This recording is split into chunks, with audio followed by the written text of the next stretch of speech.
I just want to thank everybody for coming this morning. I know the weather's nice and everyone's probably got the itch to go do something. So really do appreciate you taking your time and coming and running with us today. So we're going to stay together and being here this morning, and then in the afternoon after lunch, or if we have some time beforehand, we'll go check out some planter inspections with Herb and Justin.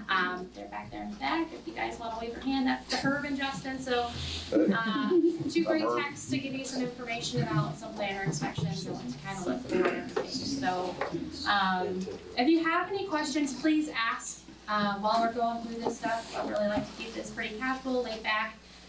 So not real formal. So if you have any questions, please ask while we're going through this stuff. And you guys have anything to add?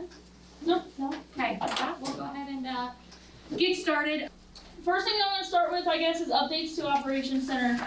So I know a lot of you have probably been in Operations Center and messed around and stuff, but we just like to keep you updated and informed on some different things you might be seeing coming into your Operations Center account. So the first thing is, in Operations Center, they've added a new Home tab here. So this is just a screenshot of the main page of what your Operations Center will look like. One thing that they added here is the weather. So they are advancing this to be more and more like climate, where it's going to record weather right now, and I'll get to this a little bit later, but 4 hours, 5 days, 24 hours is what it's showing in your Operations Center. So here you can see the rainfall that's had based on your field boundary. Over here is a new tab that just came out. It's called Setup. So here it's kind of a little bit confusing when you think about setup, but it is going to display whether your machine has connectivity. So connectivity meaning a modem, an updated 4G or an R modem in your account. It will also display here if you have fields in your Operations Center account that do not have active boundaries or a driven boundary.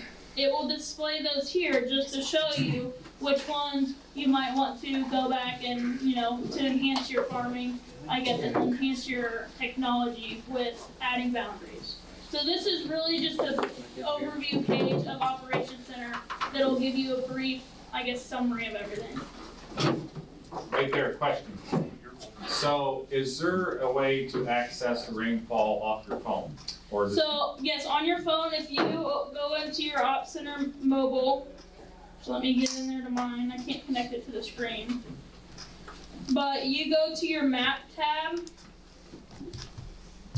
No, a second, let me get there to mine. If you go to your map tab, you'll see your field with your boundaries, correct? And over on the right, if you have the newest and updated app software, it will say 0 inches. And up at the top right hand corner, it'll say rainfall yesterday. Do you see that? And then you can click it yesterday and you can change it rainfall since midnight or rainfall this season. And what that's going to pull up is the rainfall per your boundary of that field to show you how much rainfall has occurred for that boundary of your field. Okay. So if their app don't have that, then they need to probably delete it, reinstall it, or update it. Or go into your app store and update the app, yes. So either way, yeah. That Either way, if you delete the app, re-sign in using your Op Center stuff, it will pull in your new update for you. John Deere releases updates, quite frequently to this, whether it's bug fixes or little improvements like this rainfall. So it's something to always check. You found it? Okay. And then this touches more and base on this. It was mainly just in Op Center mobile, but now they changed it to where it's in the Op Center web. So I can actually, I wasn't planning on this, but I can actually go out of here real quick and show you. So like these are our test fields right here.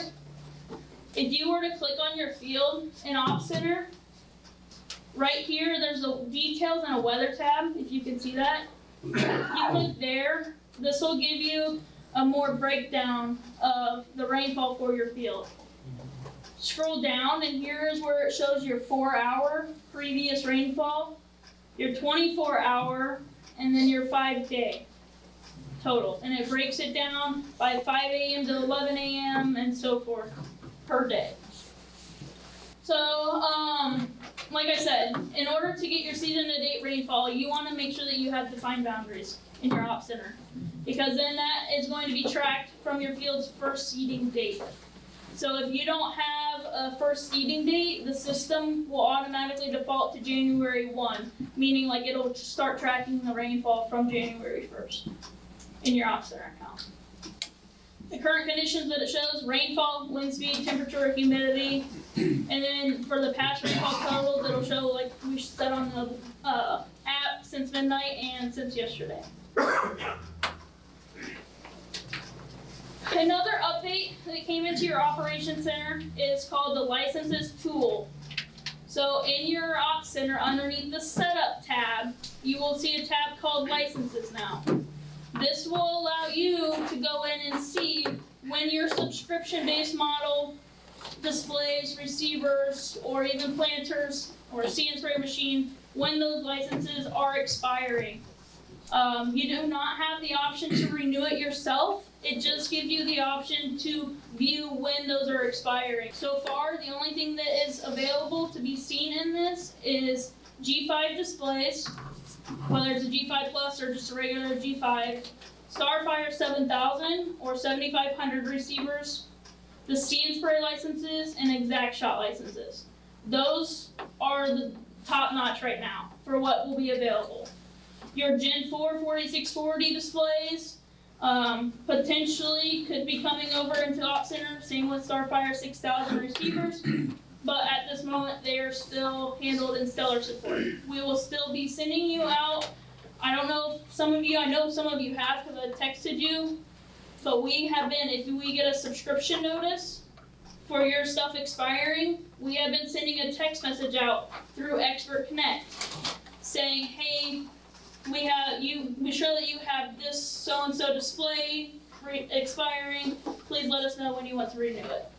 So if you've been getting those text messages, I know I've had feedback from some of you and you've acted on that text message, but we're just trying to be proactive, I guess, before we get out in the field to renew those licenses. Yeah, it's not spam. I don't No. know. Had a couple of questions about it being spam, so if you do see something like that, we are just trying to contact you and let you know, like she said, to be a little bit proactive before you guys get out in the field and you don't have the service that you need, so. Like I said, I think that this is a really cool asset, I guess, the Operations Center. They're making more and more updates to it, but it allows you yourself to view and not just try and remember off the top of your head when your stuff's expiring. Another thing that came to Operations Center just recently, like within the past month or so, is past lines and your direction of travel arrows. So you can see here, it's going to show on your monitor and in Operations Center which way you were traveling when you were recording that pass.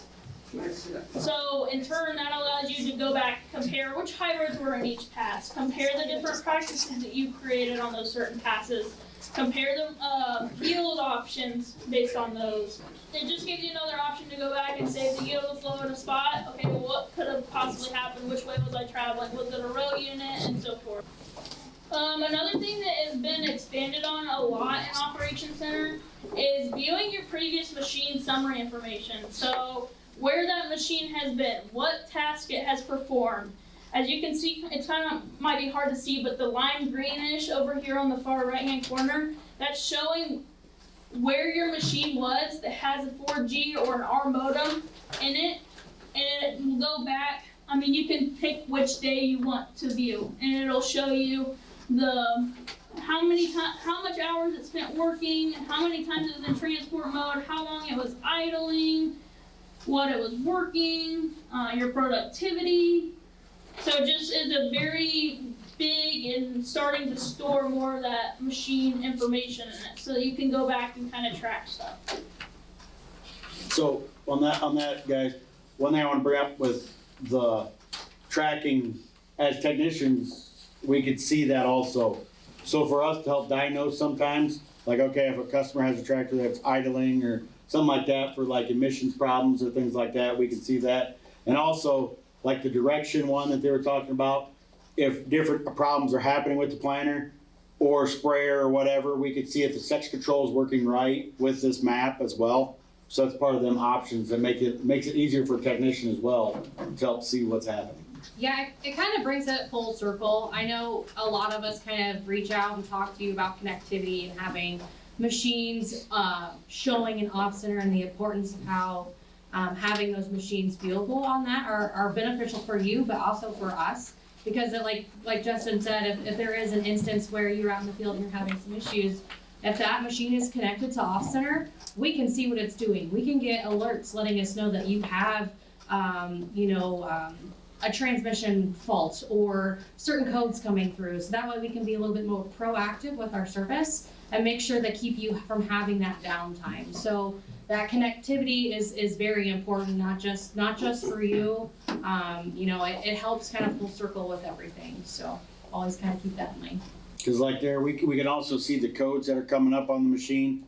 So say we look the code up before we come out or the expert alert comes through, we might be able to bring the sensor or whatever to the field, fix it, so your downtime's only the time it took me to get my butt there, at 95 mile an hour, 65 mile an hour, whatever it's gonna be at that point in time. That's one thing nice about the operations center. And we're, as technicians, starting to learn how to use it and find benefits to help benefit you guys as well. Well, and a lot of times you guys will see one code come up on the screen maybe, or we can get on there and we can see what other codes were with it. So the code you might see might not be the one that's the actual problem.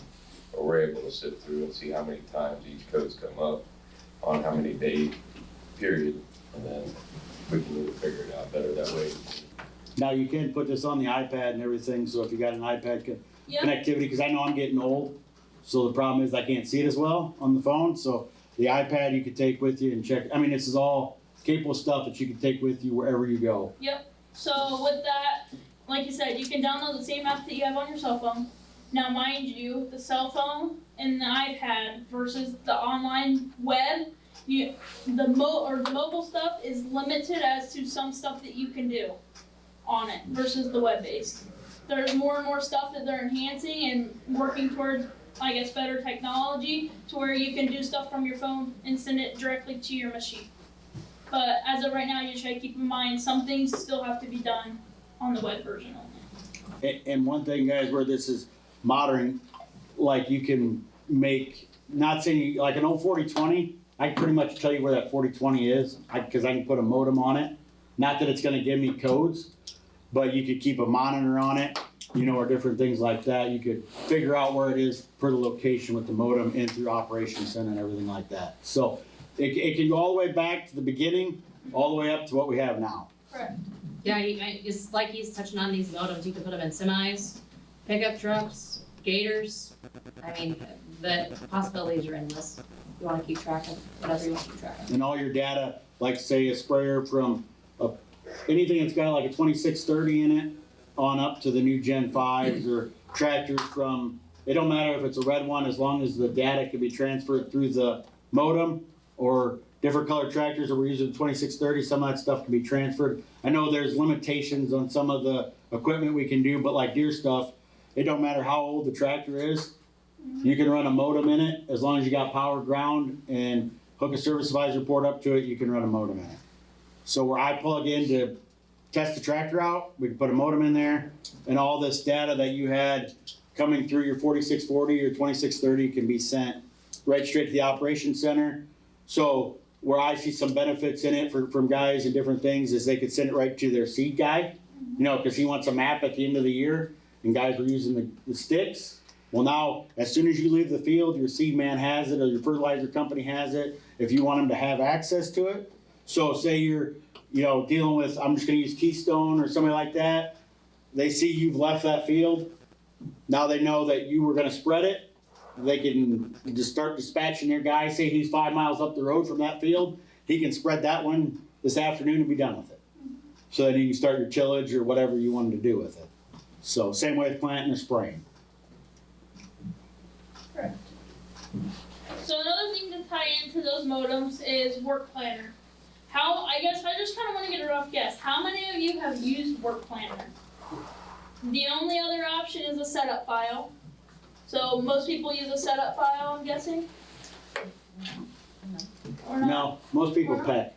They show the field peck. Or you type it in, yes, that is another way. But with modems nowadays, they came out with another form of what's called a setup file, but this is called Work Planner. So it allows you to go in and plan your stuff, and you can do this from your phone or your iPad.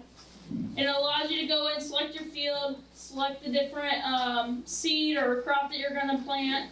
It allows you to select your varieties, and I'm going to walk through this in a minute to show you where it's at. And then what's new to it now is it allows you to do a TELUS agronomy prescription creator. So you are able to go in and based off of previous data in Operations Center, you are able to create a prescription for your field in Work Planner. And what that prescription will do, it'll store in here and then it'll send it directly to your machine with a Gen 4 or a G5 display. And whenever you go to pull up into that field, as long as it has a boundary, it will automatically pop up that client farm field and then your prescription that you sent over and then your varieties and whatever else you choose to send over to it. So basically, it allows you to not have to go in and manually select your client farm field and enter all your varieties when you're right out there in the field. So question that I would have for that, I'm just gonna ask, cause so say you got a whole bunch of, you set down this winter and then you're gonna send people out to work ground a certain direction.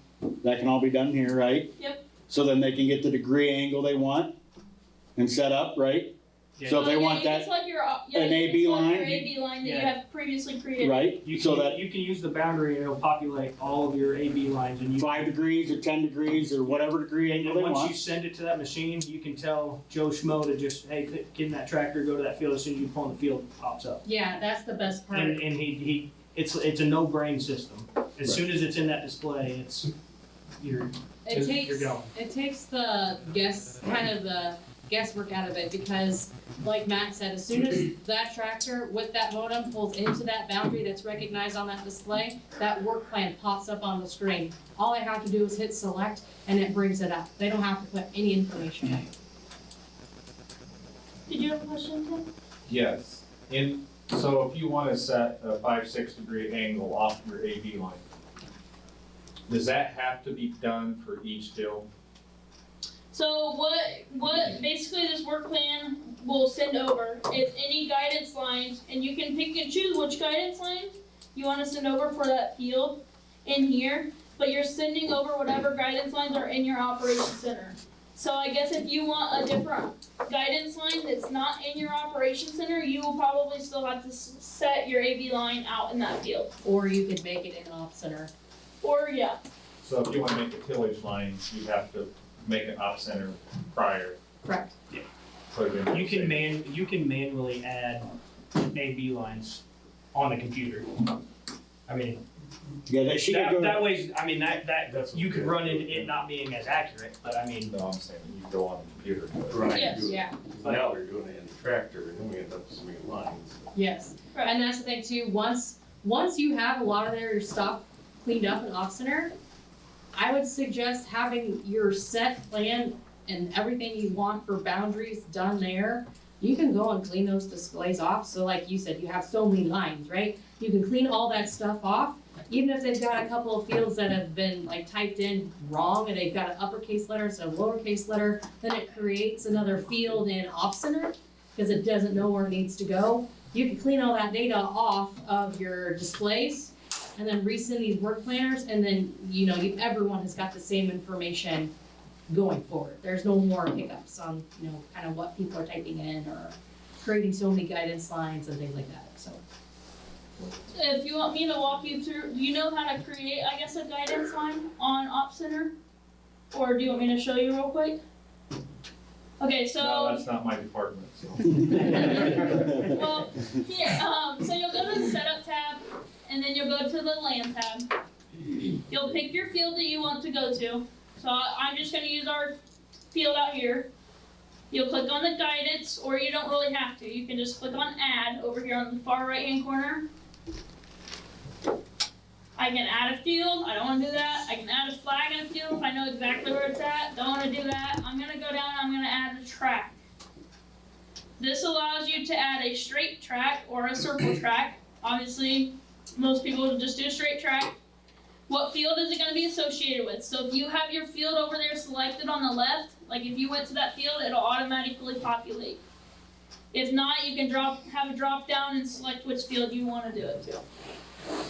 What is your implement track spacing? You can enter whatever your main one is. I'll just do 60 foot. You hit next. This is what's new to Operations Center. Auto path from boundaries. Audra is going to touch on this later, so I'm not going to go into much detail. But this is now going to be integrated into Ops Center as an option for you guys to create guidance lines based on your boundaries. So I'm going to hit close. I can select, and I'll just do, I'm going to name it. I'm going to drop my first point, and then I can add a heading, whatever type of a heading I want to do. Let's just do, and it's going to, I don't know, what do you want? That's perfect. I mean, it Looks doesn't matter. good. Yeah, It doesn't matter, but It you can shows add the point. whatever heading you want in here. It'll automatically have your track spacing. Your track spacing you can change in your display, depending on what tool you have. So if you make it all a 60 foot in here, whenever you're out there in the machine, you can change your track spacing based off your implement. And then you would just hit save. That line would now be in there to send over with your work planner. We have a lot of people that are going and doing their boundaries right now. And like they know that if they did their boundaries with the gator, that this is a completely straight line. So a lot of people right now are going in here, doing the same process I just did, clicking add, clicking track, naming it, doing all that same stuff. And then they're dropping their point here and dropping a point here. And there's this little box. It says enable snap to the boundary. So if they know that that boundary is straight line that they drove with the gator, you can do what's called enable snap to the boundary guidance line. So you can come in here and pre-make your straight AV line in Operations Center. Then whenever you get out in the field, all you might have to do is center track over or shift track. So I'm gonna do this, but I'm gonna zoom in. See how it created that circle right there? I'm gonna drag it over to the right and just make it purple or pink, whatever you wanna call it.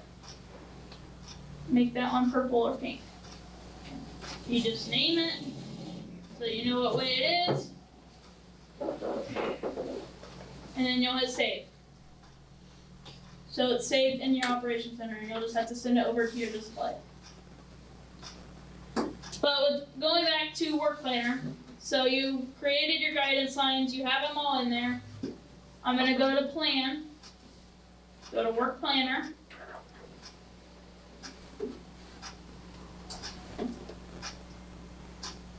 I'm gonna change my season up here, 2025, I'm gonna change it to seeding. Over here on the yellow, you're gonna hit Plan Seeding.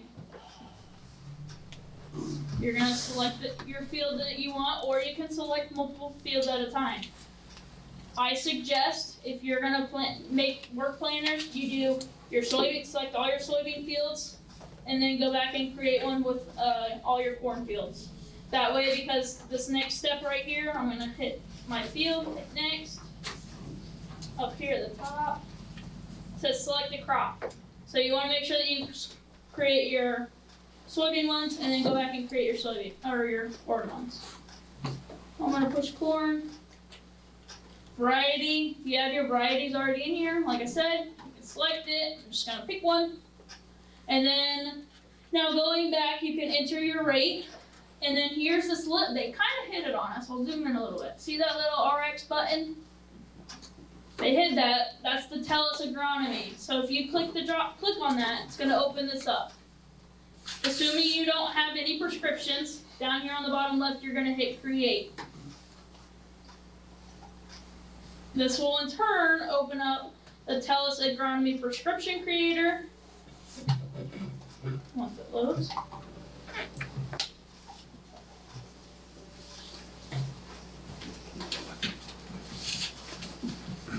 So it's gonna allow you to go through and create your prescription. You can base it off of your average yield, field operation, free-form zones, existing prescription that you've already have in Op Center or a soil survey. We'll just do this. So we'll do events, you'll pick one, and then it'll basically just walk you through what layers you want it to make. Once you have it created, I'm just gonna randomly pick this. Generate done. Now while that's loaded, so say we get soil samples from somebody, them can be brought into Operations Center now and put in, or no? From different companies, or no? Pretty sure.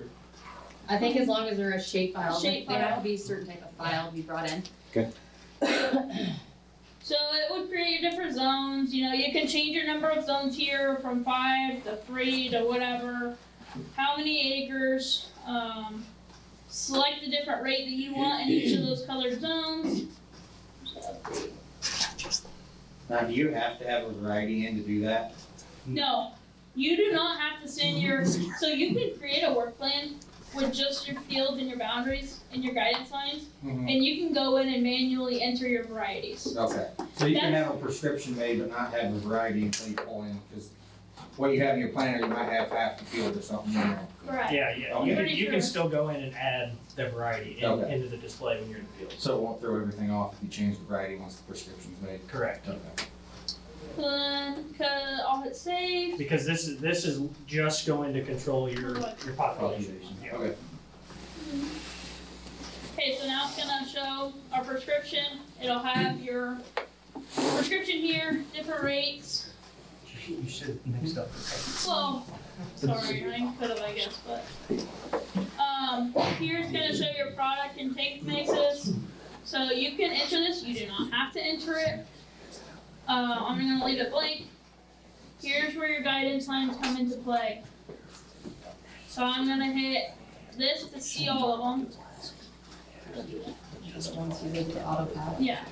So I'll hit that and it'll bring up this tab. Here's all your different tracks. So if I want to send over my test line that I created here, and then say my north end AD curve, I'm gonna select those and hit done. And I keep scrolling down. The machines, you don't have to enter this. This is just for your personal records. This does not mean that you're sending it to that machine only. So normally I just leave this blank. And then I hit save. So then it'll create it here. Now, once you have it in this spot, you have not sent it to your machinery. So once it's here, this is just showing what all you've created. It's just a general summary. You have to actually go in, check mark it, and hit your send to equipment up here. Note the little pop-up up top that says starting February 1st, it's gotta be 24/1 or newer software to be able to send it to the machine. So you'll hit send to equipment. It'll pop up obviously with your list of your machinery that you can send it to. And here's an instance where obviously our org doesn't have really any equipment besides this one in there. It says software update required. If you have that note, obviously you can't send it to it, so you go and do a display software update. If your machine is eligible, you'll be able to check a box and hit send. Up here, it's going to automatically title the file. It's going to be sent over there. You can rename that soybeans, you can rename it corn, you can rename it whatever you want to name it before you send it to your equipment. And I know that's kind of a lot to go through and it's very, broad, but it's all depending on your operation and what all you want to send over to your displays. But for the answer of if you can send your guidance lines there, yes, you can. What? So I'm gonna ask you this, because I've heard this from several people. I made this work planner. I got to the field, we got 10 inches of rain. Well, now I've switched this field to soybeans. Now, I can't just go into that field with that work planner that I sent and change it to soybeans, can I? Did you send it over as corn? It's corn, yes. You have to actually go into the display and change it to Right. soybean. Okay, or you have to have a different field Or set. if you're gonna switch it, you can get on your phone real quick, on your web version, and you can, if you're using Work Planner, you can create the new Work Planner for soybeans. Say you send it over to corn, you want it to be soybeans, you can create a new work planner, send it over, and it'll be right there. Cause I know some guys were doing like tank mixes for Yep. sprayers. And then all of a sudden, we get to that, got the rain, couldn't get that field spray, we send out a work plan. Well, they can't, they're trying to change the tank mix or whatever in the screen. The screen is telling us that we're spraying Roundup, I'm just using Roundup and atrazine or something, and now we're spraying Roundup with AMS or something, Liberty or something like that. So if that is done in Work Planner, you can't just go to the screen and change it, you have to go back to Operations Center somehow on mobile device or whatever to change it, or you have to have a separate field if that's it. Correct. If you have your work plan, or if you have your tank mixes already created in Op Center, how you want them to be created, you just go into your mobile device, check that field again, make sure you select soybeans this time, select your correct tank mix that you want, and resend it. There again, like you asked about the varieties and things like that, if it would mess anything up. Sometimes it's really nice to pre-populate having the which variety or which tank mix you want in there for ease and having less mess up. But you can make a work planner without that stuff in there to kind of help hedge your bet a little bit if something like that does happen. So that way if you do get there, you're like, well, it's telling me I'm spraying this, I'm not spraying that, now I can't change it. You can put those in there manually if you leave that blank when you send it. Yeah. So you can kind of hedge your bet a little bit Yeah, if the weather is a little unpredictable. I had a customer last year who used it, and he, obviously it's the same as you. If you have half planner on one thing and you weren't planning on that, you can go in and make it. And one thing nice about that tank mix or whatever you're using, say you put in there that you have like 0.5 ounces of this and 0.6 ounces of this, at the end of the day, it will actually tell you for the billing side of the department to make the wives happy or the billing side of the program happy, will tell you actually how much was used per that field, right? Yes. Okay, so that's another nice thing about this updating part of it. We could send it straight back to the operations center and figure out who's getting what. It depends how things are split up and help save time there too. Yeah, we definitely recommend turning data sync on for all your compatible displays, because that way Op Center and the display talk to each other and upload data back and forth the entire time you're. So as soon as you pull out of a field, that data's already in there. You don't have to go in and click something in the display and tell it to send it to Op Center, it's automatically there. It has to be a Gen 4 or G5. Keep going with the tie-in with Op Center. We're gonna kind of touch a little bit on Equipment Mobile. Everybody has Equipment Mobile on their phone. If you don't, I would download it. Equipment Mobile ties directly with your Op Center account. It's the same login and everything. As soon as you log into Equipment Mobile with your Op Center, everything's gonna sync. All of your implements are gonna be there, all of your machines are gonna be there. When it comes to Equipment Mobile, probably the best resources is you can go in and you can get every single operator manual that is for that piece of equipment or machine and part. There are also, when it comes to like sprayers, there's also a nozzle calculator to figure out which nozzle you need. So you go in and you actually put down the product that you're gonna be putting down. You're gonna put the density, all the information, the speed you're gonna be putting down, and it will tell you which nozzles are compatible to use.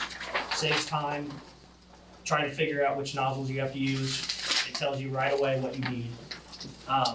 But since we're talking about spring stuff, Who wants to download Equipment Mobile? oh yeah, Right in. Okay. and it's right there in the App Store too. If you search Equipment Mobile. It's QR code. There's one for Apple and one for Android. Is that right? I just searched it on. Yes, that's right. Anyone else wanna quickly? We're talking about planters. I wanted to highlight probably the biggest feature in Equipment Mobile when it comes to planters. I don't know if anybody in here has actually done one of these. It's the mobile row unit runoff. So at the very beginning of the year, once you get your planter hooked up, inspected, everything's good to go. This really saves time getting, the very first field you go in the year, you spend 20 minutes putting the planter in the ground, picking it up, adjusting, making adjustments to get that simulation perfect, or as close to perfect as you want. So this takes all of that away. You pull up Equipment Mobile on an iPad, your phone. It connects directly to the display into the tractor and then back to the planter. You put a little bit of seed into your tanks, and you put in your population you're gonna run. You're gonna turn all your vacs and stuff on. You're gonna put in the planting speed, all of that, and then what you're gonna do is you're gonna swipe to start, and it's actually gonna run seed through that meter. It's gonna run seed, drop it onto the ground. From there, it's gonna count. It's gonna tell you what your simulation is gonna be as it's sitting right there. It's gonna tell you your multiples. It's gonna tell you your skips. You can, from your phone, watching this row unit run seed through, you can make vacuum adjustments. You can make those adjustments directly from your phone, and it will, in real time, it's going to change your simulation. It's gonna change your multiples and skips, hopefully go down. So that way, you get that thing so dialed in on your driveway that when you go to that first field, you may have to bump your vacuum up or down a couple dials. But other than that, I mean, that first pass of the year, you may have the best simulation you've ever had for that first pass of the year. So we really recommend doing this. And like it says down there, it'll work with any model year 2015 or newer ExactEmerge or MaxEmerge 5E planters. Pretty much anything with a modem, it's gonna work. Would that include puck planters if they're upgraded? Yeah, if they pucked it to a ExactEmerge or MaxEmerge, it would work. It's got As long as that modem is installed, because that's what. As long as it's got an EPG on it. Yep. If it's got EPG, it's got everything. So if you got a PTO generator on the back of it or a hydraulic one put on your planter, this is an option for you. Yeah. That's the easiest way for everybody to. And it takes 5 minutes too. Yeah. I mean, I think, because it's gonna run your 36,000 or 35,000, whatever your population is. It's gonna run that, takes 5 minutes. You make the adjustments, run it again to see if they're spot on, and you're good to go. And you choose which row unit you want to use it on. You're not running seed through every single row unit. It's just one, because it's gonna distinguish those settings from all the row units. And then this is also good if you run into an issue mid-season. You could select that row that's giving you fits, and you can run that test and see what your issue is. And this one's gonna be really quick. Shop.deere.com, where you can get parts, pretty much anything, clothing, just no matter manuals, just anything. It's going to be integrated into Operations Center. So it kind of going back to the Equipment Mobile, that it's linked to it's going to link to your account, use those specific serial numbers for that equipment, and you'll be able to find parts and order parts directly from your Ops Center to have it. You send it to say you're a DeMotte customer mostly for parts. You order that part, they're gonna pull it if we have it in stock, and it'll be waiting for you at the front desk when you get here. Or you can get it shipped directly to your door. Oh, yeah. Yep. You can get it shipped. Yeah, there's a lot of updates coming to Equipment Mobile. It's kind of rough right now, but as it progresses, they are making it a lot more in depth. Everyone, I would assume, has a lawnmower in here, so they're kind of making it too where they're going to break down things specific for your piece of equipment. It's going to tell you what type of oil you need, what filters you need. It's going to tell you which ones you need. You can order it. It'll be here, like Matt and Sheridan said. You can have it shipped to your house. It could be sitting here. You can plan maintenance schedules on your pieces of equipment in Equipment Mobile. At some point, if you're at a spot where you're kind of stuck and you need some help, you can contact us through it. So if you're in there and you need to talk to the service department, you can call the service department from there too. So it is a really nice tool to have in your back pocket, not just for owner's manuals. There's all kinds of calibrations in there that you can run. I know I get on there and look at calibrations frequently. So it's definitely something you need to have to kind of help you walk through some things. So we're going to switch gears a little bit. We just wanted to touch up on some of the new software. Now this slide is specific for Gen 5. Gen 4s do run the same software, but these features are just for Gen 5 displays. I don't know, I'm sure some people, at least some people in here have G5s that they've updated to 25.1 software. But the new features are pinch to zoom with your 2 fingers, pan across your map with your fingers, so it's pretty much turning into an iPad on your armrest. A lot of people have been asking for this for a while, the split map screen. This is big in planting. You can have, on one screen you can have your population, another one you can have your simulation, or if you're putting something down, a liquid down, you can have your rate on one end, your simulation on the other, and you can see it right next to each other the entire time. Another cool feature, we've merged with, John Deere has merged with Google to have the satellite maps background. This is kind of a cool feature when it comes to running those late nights, planting at night. I know it gets dusty and it gets dark, you don't know where a lot of things are. With that satellite image, you can see you're coming up on things that you forgot were there. Now that does require the advanced license to access that. And then another feature is past visualization. So like Cassidy went over earlier in Op Center with the arrows, it's going to show you your arrow direction on the display now. So another feature which Audra is going to touch on AutoPath, but AutoPath run page modules are going to be added, so you will actually be able to see now right there on your run screen if your AutoPath rows are recording or not. I know a lot of people, when you're planting or making that source operation, strip tilling or whatever it is you do, sometimes you thought in the back of your head, because it wasn't up there, that is it even recording or not? You would find out when you come to make your second pass of the year. So they added that, and you can actually make adjustments right there on your display with AutoPath. And then I thought this one, I wanted to highlight this one I thought was pretty cool. There's an AutoTrack and MachineSeek diagnostics wizard. We can show you how to get to that. But it's pretty cool with the AutoTrack one, because I know we get a lot of calls in the spring with AB lines being messed up, or my planter, I make a pass down, when I come back, I have 40 inches in between the row units instead of 30.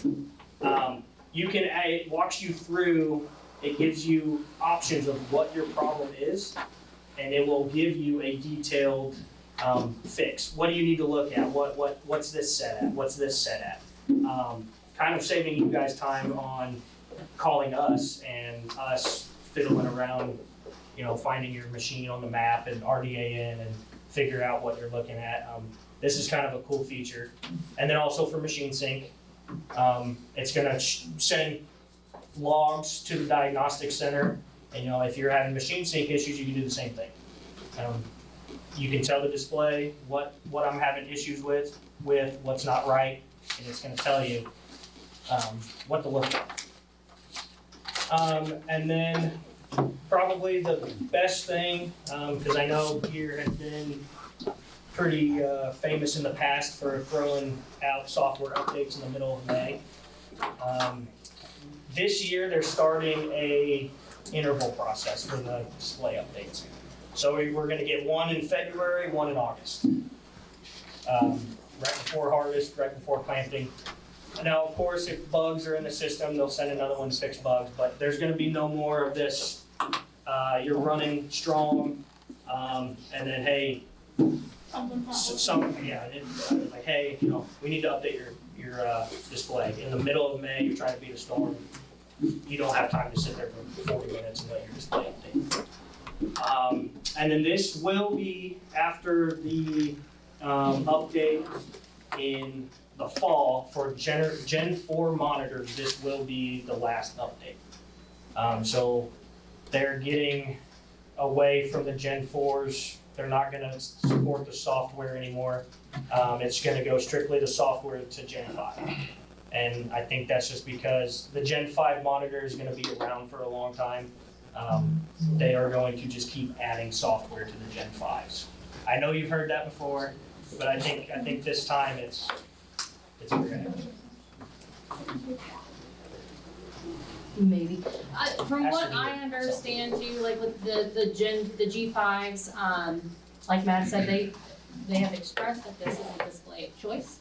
And that every feature on it will be updated through software.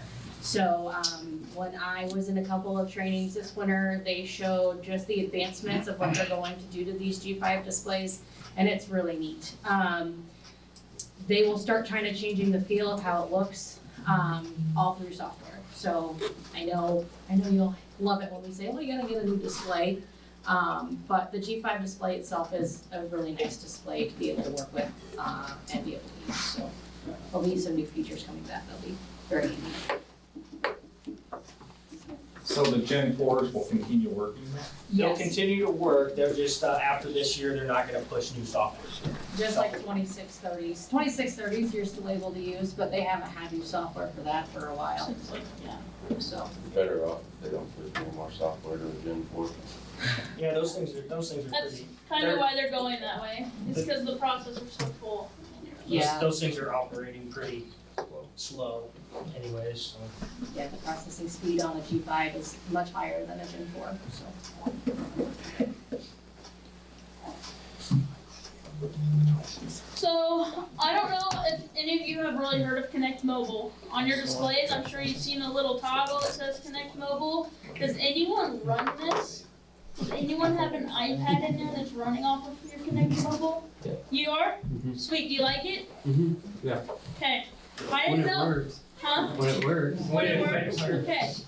And maybe you can elaborate on this a little bit too if you want, your likes and dislikes, but I haven't had experience, we're talking about setting a customer up in my area with it. But what it is there's an app already on your display with your processor that will connect to an Apple iPad. It has to be an Apple iPad, and I'll get into what it's available on in a little bit, but what it is for planting, this will allow you to display quality layers and detect problems during planting. So it's basically a secondary, like an additional screen for you to see information about your planter.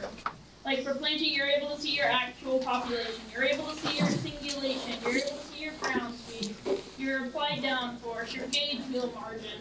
It's basically just another layer. I mean, it's this screen right here. It's just another layer that you can see. Is there a feature on it, if you don't mind me asking, is there a feature on it that you really like to see or use? Or is it just in general you like it? Just in general. I mean, it's nice for looking at singulation, your skips, doubles. I pay probably pretty close attention to that on the Yep. iPad. I mean, as far as like our gauge wheel downforce and everything, I mean, I look at that on more of the tractor side. Tractor side? Yeah. Yeah. But yeah, that's what I've heard of. A lot of people use it for singulation mostly.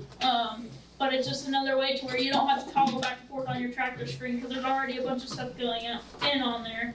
So if you have an iPad, it just connects via Wi-Fi to that processor, to your display with the app, with the Connect Mobile app. But I run it on the combine too. you, yep. Yeah, So it works with sprayers too. Yep, so it works with planting, spraying, and harvesting. Spray, which I know I'm just gonna touch on this basically. Spraying, actual rate deviation, ground speed, and pressure are some of the things that this will show. Harvesting, ground speed, moisture, dry yield, wet yield, relative grain loss. Those are just some of the things that this will show. Like I said, it's just a secondary option basically for you to have another iPad or something in your machine. Would you call it field view? Deere's field. It's Deere's field view. It's what it is. Yeah, it's Everybody Deere's create field. precision or dealt with precision. Yep. This is our field view It's that you guys could have on your machine. And it's free. Yeah. I mean, I shouldn't say free, but you paid for it if you have a Gen 4 or a G5 in your machine. It's included with that processor. So it's there, you just have to have the Apple iPad and then the app on your iPad. The app's free. Yeah. The app's And one thing nice about this, so if we got this Connect Mobile in the planter, right? And we're planting, and they were talking about the mobile runoff, right? So right now, we got a planter with row 14. You know how easy it is to grab the iPad or your phone out, you grab the iPad, walk to the back of planter row 14 on your mobile runoff, hit the button, figure out what's going on with that row, then you put it back together, put the iPad back in, and go back to planting. There ain't no other, because this Connect Mobile, with everything tied into it, will help with that mobile runoff on it. So that's another nice feature about it. You already got the, because this phone seems to be glued to our ears a lot when we're doing planting season, right? Because we're trying to make sure we got the seed, the fertilizer and everything. It's kind of nice to have an iPad or something else in there that's just hooked to the planter. If we have a problem, we can mobile run off it.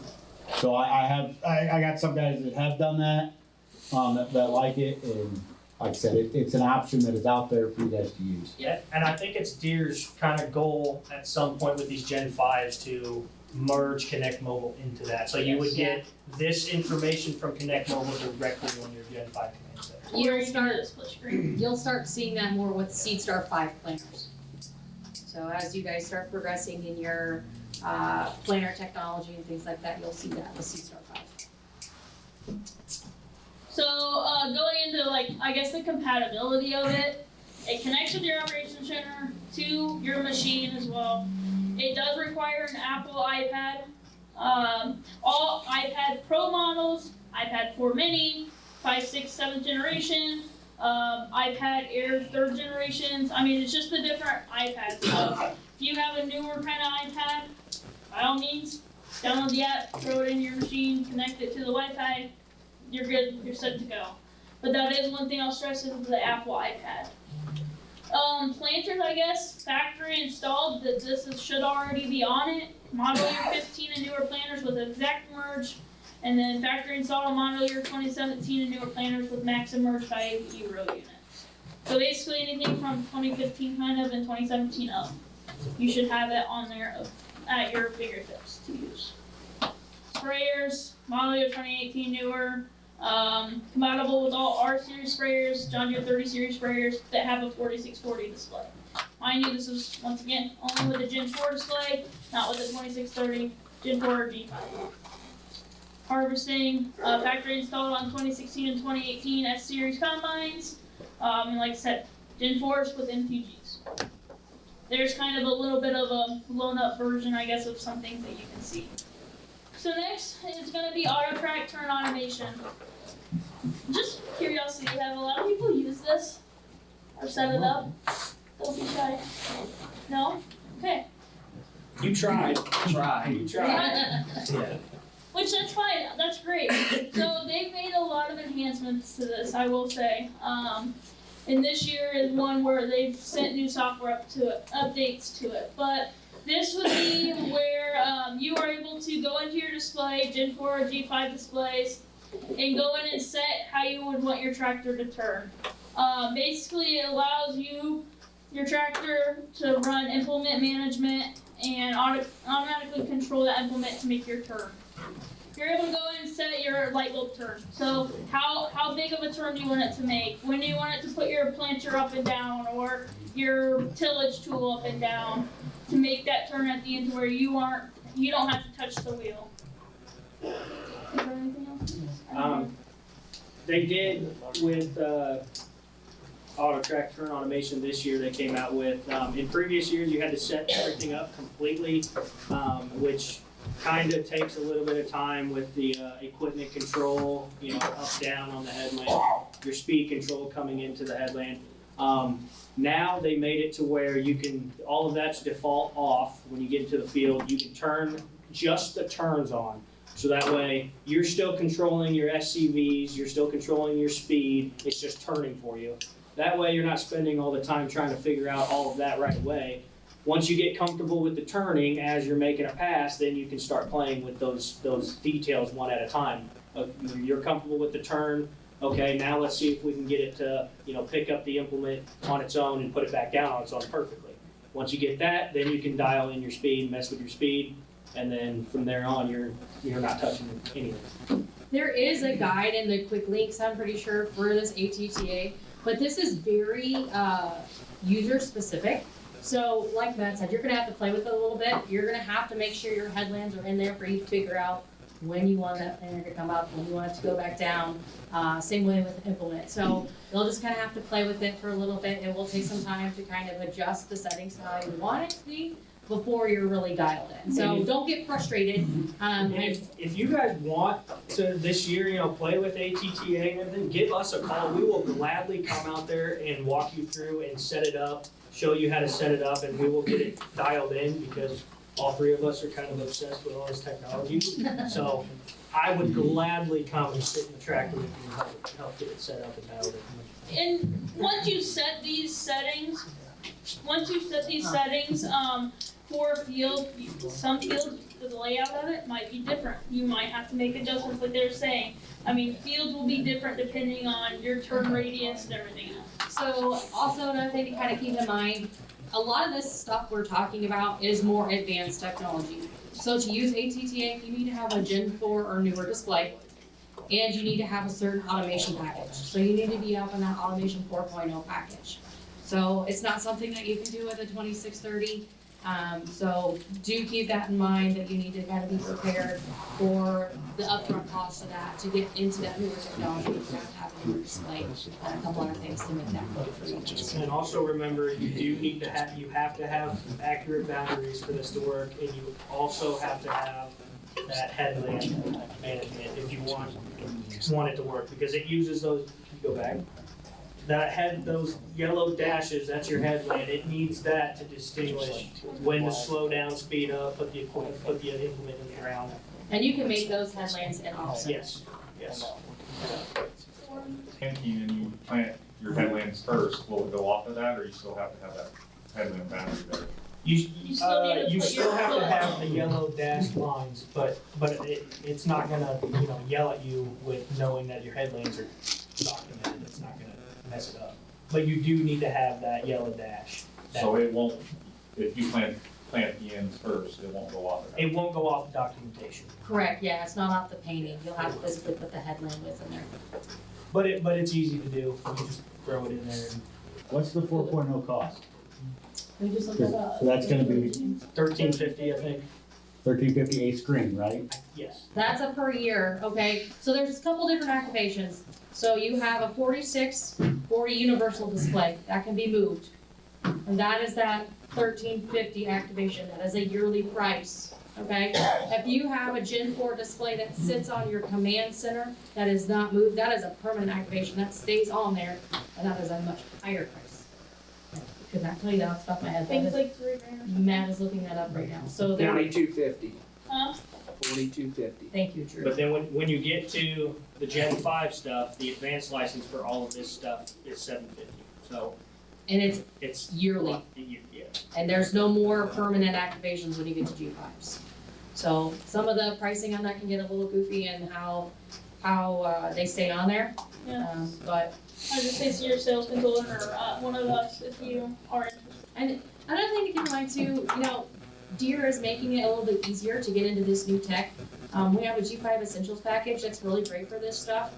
As long as things are compatible with your machines, you can get a new G5 display, 7,000 receiver, and a modem for a very low upfront cost to be able to start stepping into some of this new stuff. So That's a different than an actual G5 universal display though. correct.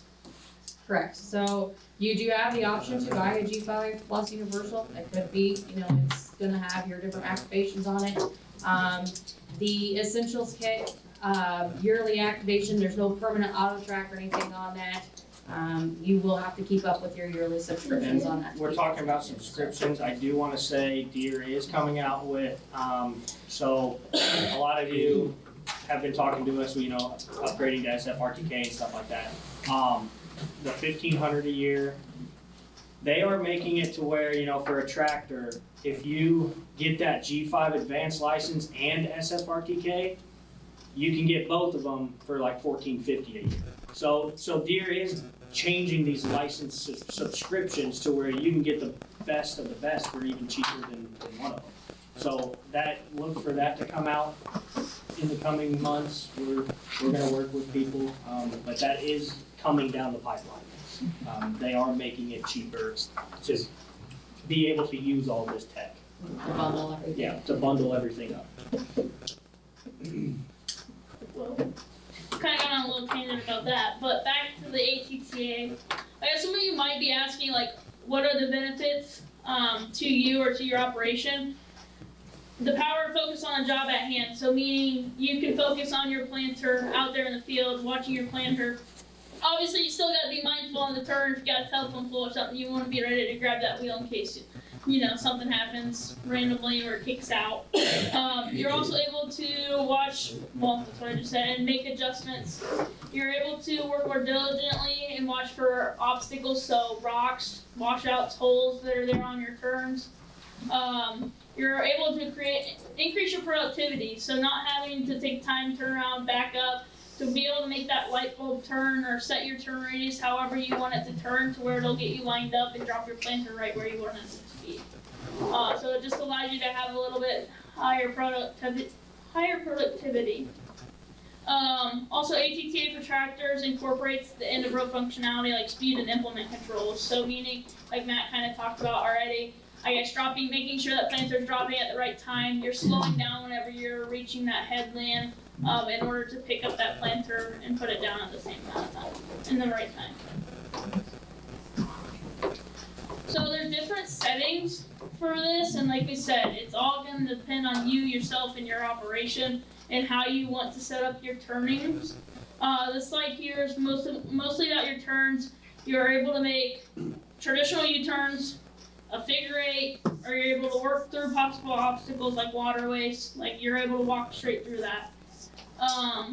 It's paired with AutoPath, full field guidance. ATTA gives people a solution to maximize your guidance and automation. Like we said, it's mainly productivity based. The different types of turn patterns that there are is U-turn, figure eight, and straight through. So U-turn, as you can imagine, it's the end of road maneuver or just turns into the next pass. You're also able to make a skip pass. So say you want to turn and you don't want to turn so tight, you're able to skip and go to the next pass over whenever you're making that turn. So you're making such a tight turn. The figure eight, you're able to, if you have enough room on your end row, you're able to go around, obviously make a figure eight and come right back to that same row or that next row over that you want to be. Yeah, the figure eight's really nice too. If you're like working parallel with the headland, you can go back out and in and then come back and not have to have such sharp turns. And then straight through, obviously running through a passable boundary in order to go around and turn around. ATT worked on sprayers too? So they're coming out, I think this spring or in the summer, they just announced that for certain sprayers, it is gonna be compatible. It's also with combines as well. Yes. Right now, the main tractors and combines. They just announced the sprayers last month. So, but I think it has to be, I think they have to be pretty new sprayers. I can't, off the top of my head, I can't remember what sprayers are compatible with it right now. But yeah, they did just release that last month. And then with all of this too, it does require an implement receiver to be able to do all of this. I don't think we mentioned that. I did not know.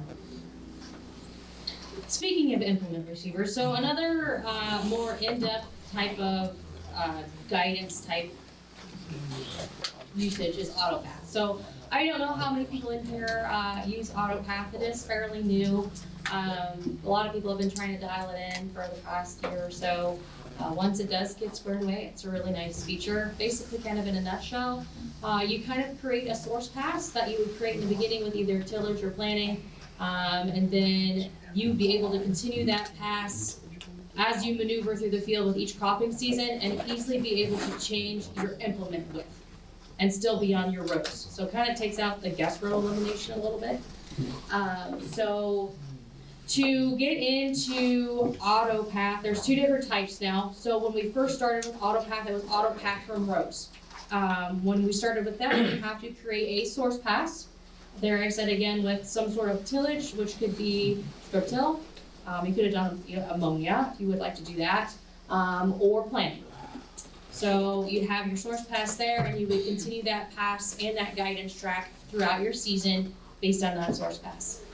Deere has now developed a new AutoPath option, AutoPath from boundaries. It's very handy. You can make that in Operations Center.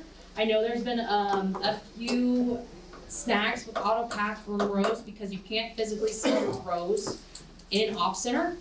That is changing. They are hoping to, once you make your rows in your display, you can't see them in Op Center. That should change I would hope this year, I don't know if we'll see it, but the boundaries gives you an option to preview what these rows are gonna look like, your guidance tracks are gonna look like. So, essentially, kinda like I said, AutoPath works by creating a guidance track throughout the whole entire field that you're gonna use for your first pass, whether that is, like I said, strip till or planting, and then it will continue on throughout the season. It also lets you, generate that next pass quickly. You can see that pass ahead of time and know exactly where you're gonna go as you're starting to, plant your field. So to do AutoPath rows, we can do this with liquid fertilizer and H3, tillage, planting, or seeding. Those are your documentation source passes.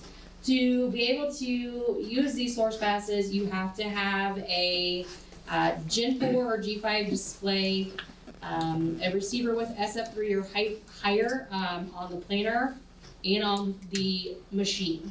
So you have to have that implement receiver on there. You need to have an automation 4.0 license or a G5 advanced license. So you'll kind of notice as we talk about these more advanced technology guidance pieces, a lot of them fit underneath that automation 4.0. So you'll get ATTA, you'll get implement guidance, and you're also gonna get row pack in that package. So that's kind of a nice thing to keep in mind too. So if you guys are starting to do more things, that's all kind of lumped in together. When did they change SF3 on the, you only have to have SF3 on one globe? Correct, yes. The tractor. Yeah, When you guys tractor. worded that, it said both, both. The Yeah. It tractor could be- needs to be SF3 or higher. The implement can be SF1 because it shares the signal with the tractor. But keep in mind too, if you skip a generation, so if you have like a 7,000, actually they're starting to tell us that 3,000s are kind of not working on the implements anymore. But if you're running, you want to run a 6,000 or a 7,000, 7,500 on a tractor and a 6,000 on the implement, or 7,000, 7,000. I mean, it's the 3,000s they're kind of starting to run into a bunch of issues with that stuff. I saw issues last year with a customer who had a 7,000 with SFRCK on their tractor and then a 3,000 on their implement. And in order to get a 3,000 to work in AutoPath on the implement, we have to have Deere turn something on in the background to allow those AutoPath lines to go into Operation Center because of the compatibility with them, which in turn then kind of screwed up their AutoPath lines because their Hagee was then automatically documenting the AutoPath lines when it shouldn't be. Like it should have been just using the ones created by the planter. So we really are trying to stray away from using a 3,000 at all on the implement. This here is just another example of what these AutoPath row practices kind of look like. So when I'm talking about sourcing your source pass, where you're getting this information from. So you can get that sourcing from your planting pass.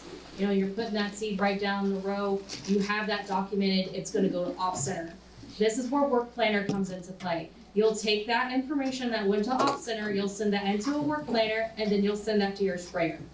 When you're in your sprayer, you'll pull your AutoPath lines over, and you'll be able to generate a guidance track specifically where these rows need to be. That way you eliminate any sort of damage when you're going through and spraying. Less crop remover. Same way with side dressing, and then you'd be moving into your combine with harvest. So say we have a really windy fall, crop is down, you can pull up your AutoPath lines and you don't have to hunt and peck and figure out where your actual rows are at. It's already gonna tell you where that is, and then you're gonna be able to pick up more harvested grain without missing some that's out there. So you can get those sources from, like I said, planting, or the bottom one is an example of tillage, which that could be strip till or even an immobilizer.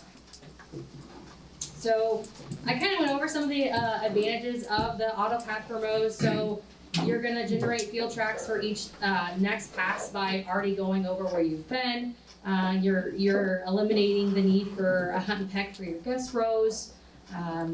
You can do various implements and different machines with width. So you have the option to change your implement and it will change your rows based on what you need to have to go through that field without having that guest road to be trying to hunt pick again. So AutoPath is a really nice feature, especially if someone has 16 row planter, 12 row head, just weird types of implements. It makes it a lot easier for you to kind of plan ahead and eliminate some of that guest rows and hunting and picking perspective. So on activations to do AutoPath, how does that work if you got a planner and multiple machines? Do you have to buy a subscription for every machine?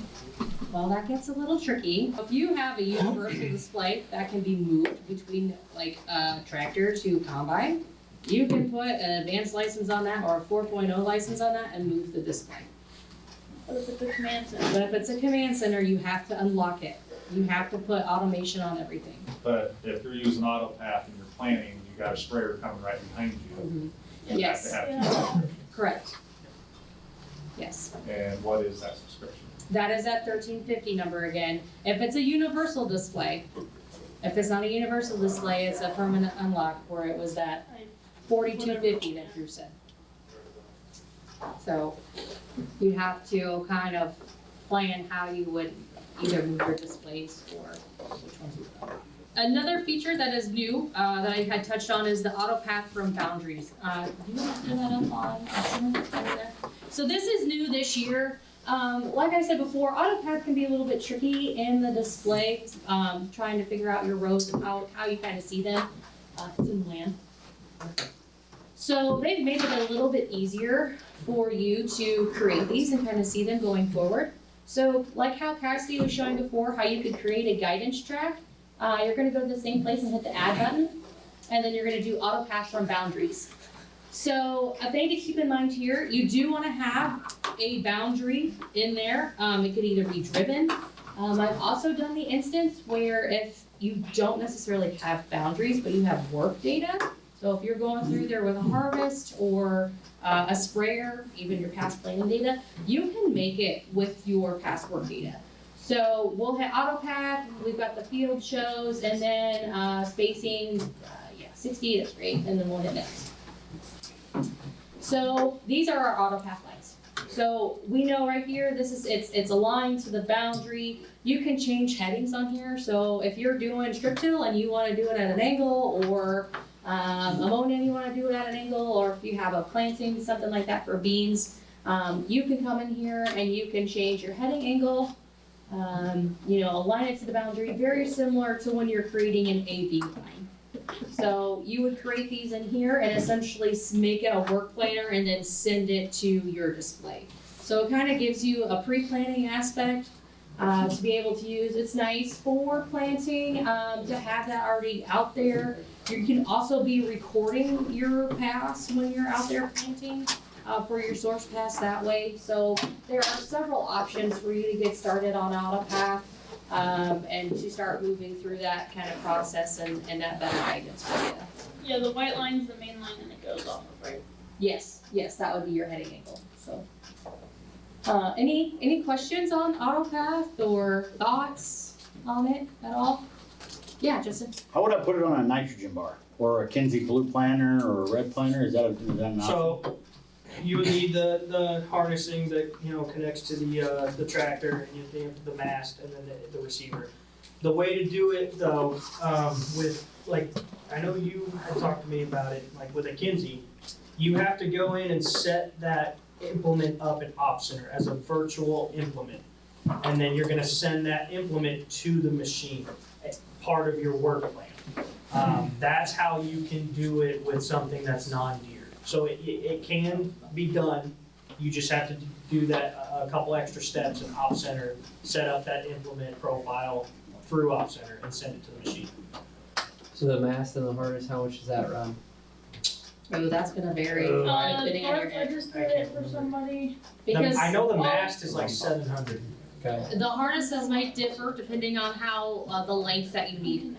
So Deer planter mast is $15.50.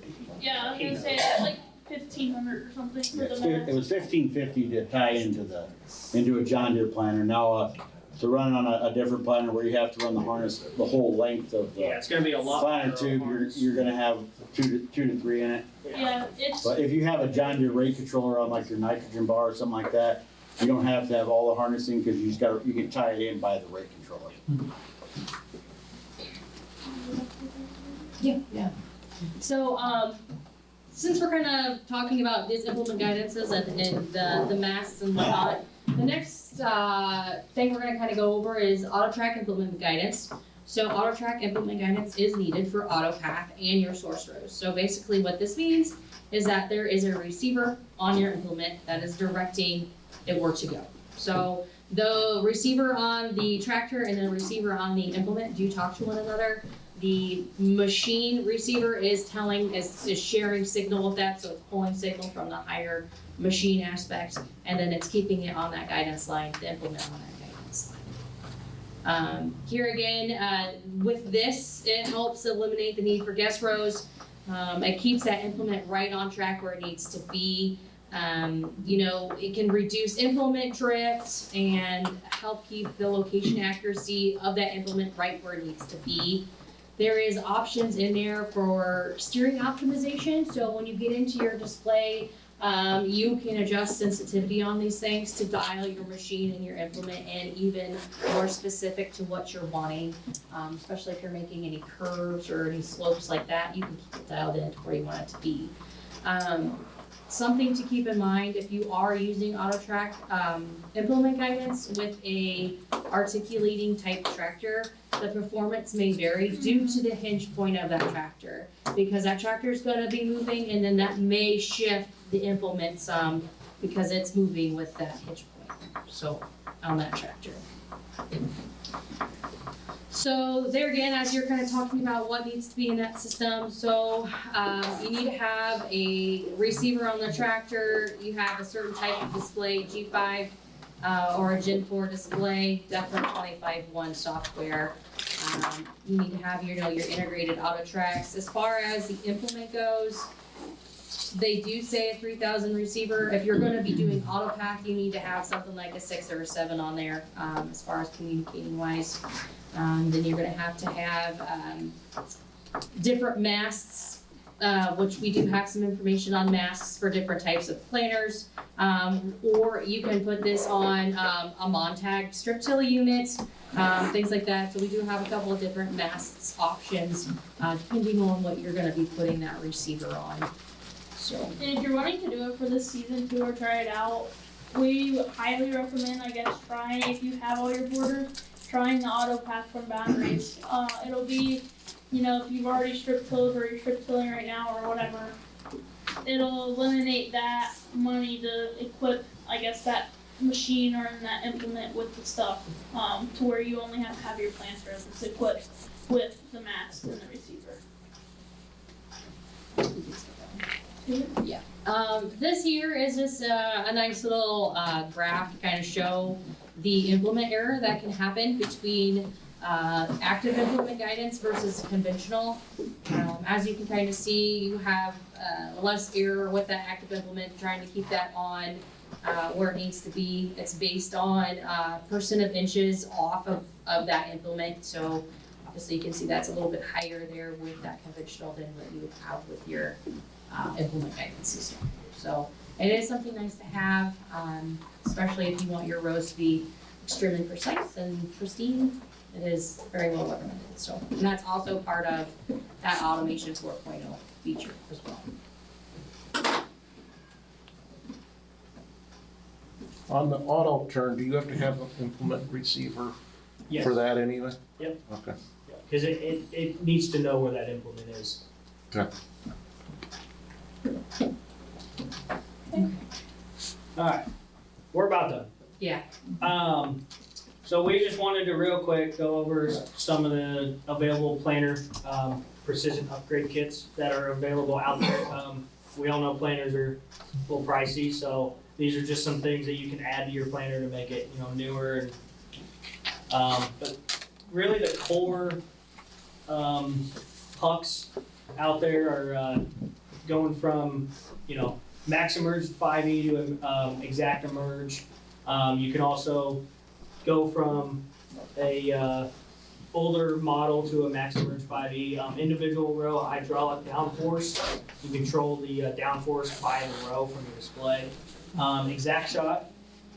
The exact shot one, that is only available for certain frames, certain planters. I think they have to be pretty new for that one. Exact rate, you can throw exact rate fertilizer system on. Just some precision ag technology out there too, implement receiver, stuff like that, harnessing. Frame weight distribution, that can be added also. Two certain planters. What? Two certain planters. Two certain planters, yes. That can only be added to certain frames. The central tire inflation system can be added. The ultimate LED lighting kit, I think that one's pretty much for any planter, correct? The lighting kit. And then furrow vision can be added. And we'll look at furrow vision, I think, on our last slide. And then there's some optional features that can be added to already pre-factory made exact emerge and MaxEmerge planters. Active pneumatic downforce, mechanical pneumatic closing wheels, just some other different closing wheels, a CCS system, and color-coded hydraulic grips. So that's a big one.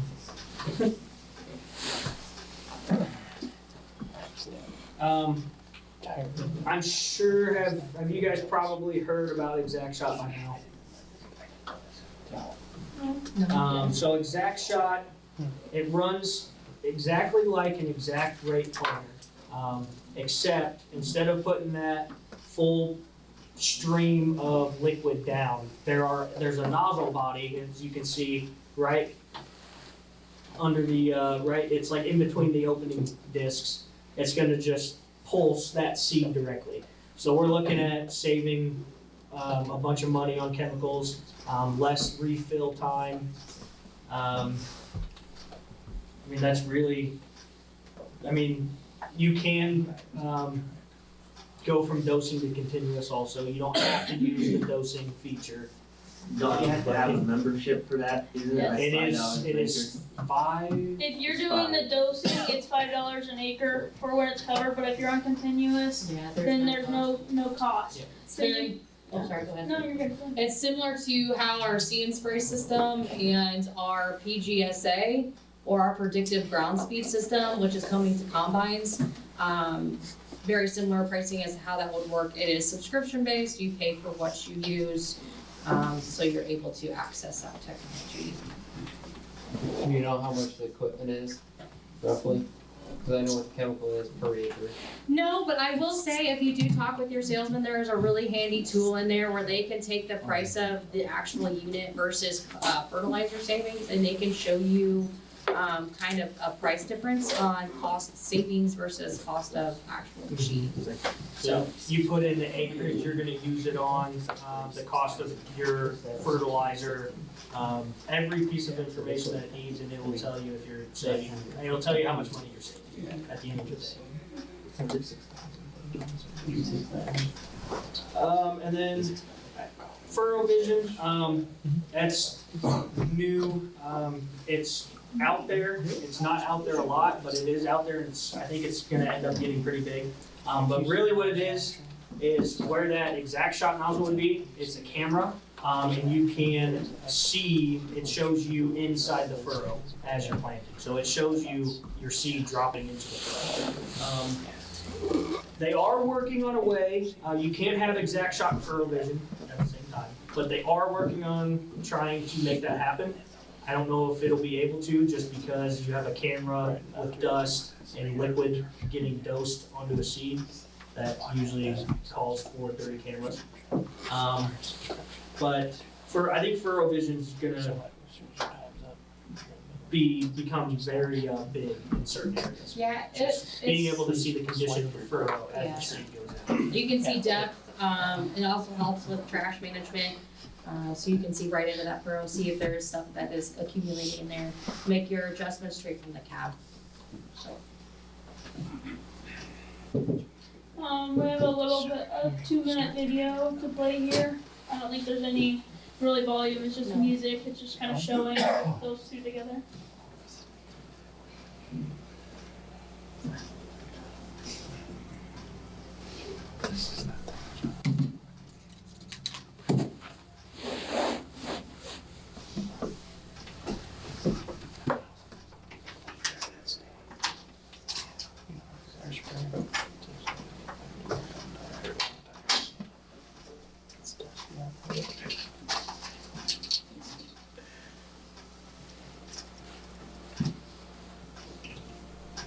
And in the display too, for that exact shot, you can kind of change, they don't really recommend it, but where that seed's dropping, you can kind of change exactly where that spray is happening, whether it's a little bit before the seed or a little bit behind it, however you want it to be.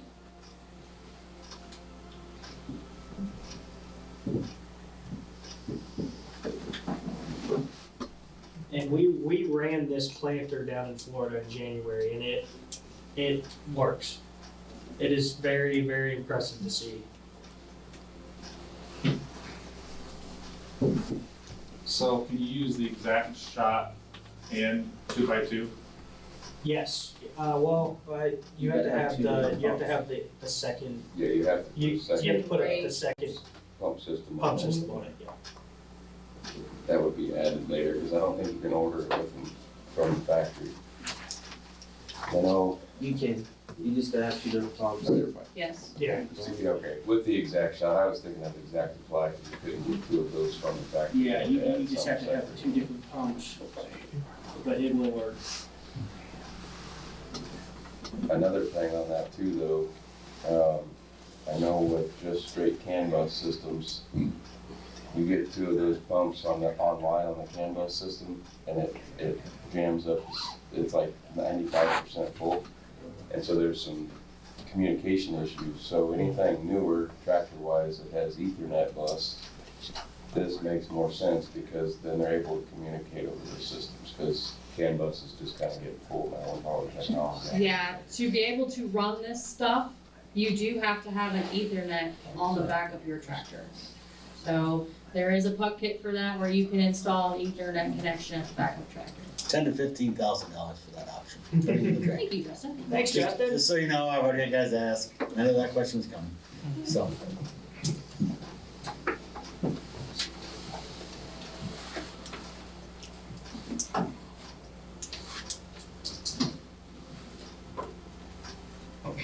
One thing about it, guys, the new planters coming with a lot of this technology are going to have Ethernet on them. We think cannot it's- order a planter, if I'm right with the sales I'm department, pretty without sure- Ethernet anymore. It's all model year 25 planters will have that new Ethernet system. There's only Ethernet, so with this coming down the line, tractors and planters will have to, if you're talking to your salesman about a planter or anything like that, make sure you have talked to them about Ethernet option on your tractor. So when the tractor shows up and the guy in the back here has to marry it, everybody's on board, we don't have to figure out, I know Cameron's ran into that on a couple of them, and Herb, I'm sure you have. Gen but 5, gotta use Gen 5. You gotta have a Gen 5, Yep. there's options you have to have with a new planter to make them work. So, You that's can't- one You thing, can't even fold them right, without it. So it's set up, you can't even set it up without having the tractor with the right stuff on it.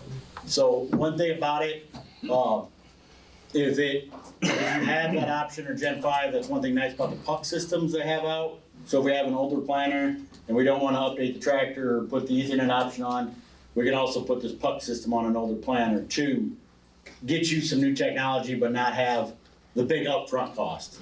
What they've kind of told me through Deere is it's basically half the price of a new planter. Yep. So you're gonna use your frame, your full box, and just put new row units on it. That's everything from the tube back. Yep, from the parallel arms back. Okay, just a second. So that's all we have for in here today. We have lunch, for you guys, so I think Justin's double checking to make sure it is here, so we will have some lunch and then spend an hour or so with Justin